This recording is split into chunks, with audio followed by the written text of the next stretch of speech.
Grace Nganga, KTN News, Nairobi. Moving on, President William Ruto and Ford Foundation President Darren Walker, for the first time since his organization was accused of causing political instability in the country, met face to face on the sidelines of the ongoing United Nations General Assembly. In a twist, President Ruto praised the Ford Foundation for being a beacon of democracy, a complete departure from the president's July stand. And as Jeff Kirui explains, the allegations made at the height of the protest that saw the murder of more than 40 Kenyans were never addressed during the meeting, at least not publicly. Wale ambao wanasponsor hiyo violence, sisi tunawajua. President William Ruto is no doubt claiming the infamous position of master of political doublespeak. This is the president with Darren Walker in New York.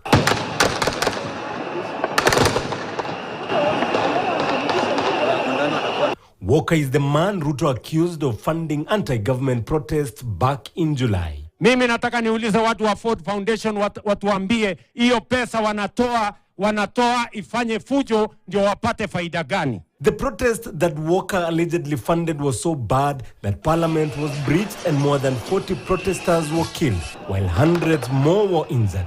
We are going to call them out and we are going to tell them if they are not interested in democracy in Kenya, if they are going to sponsor violence, if they are going to sponsor anarchy, we are going to call them out and we are going to tell them they either style up or they leave. Well, during this meeting, President Ruto took an about turn about the Ford Foundation alleged attempted subversion. In fact, he hailed Ford Foundation and Walker for commitment to safeguarding democracy in Kenya. At that time, Ford Foundation denied funding the protest but admitted bankrolling several organizations in the country. This is not the first time the president is meeting Walker. He met him months after his election.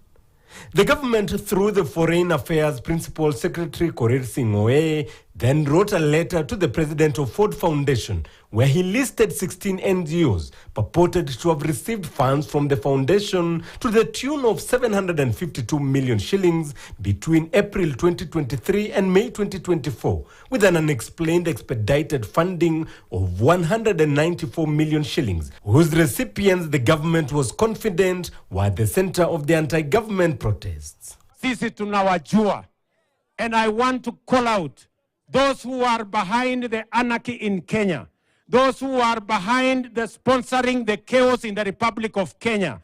Shame on them. Walking back on his words is not a new thing for the head of state. However, now questions abound over those allegations. Was the president given wrong intelligence? Was he playing politics? Or was this a diversionary tactic on the fact that Kenyans were calling out his administration?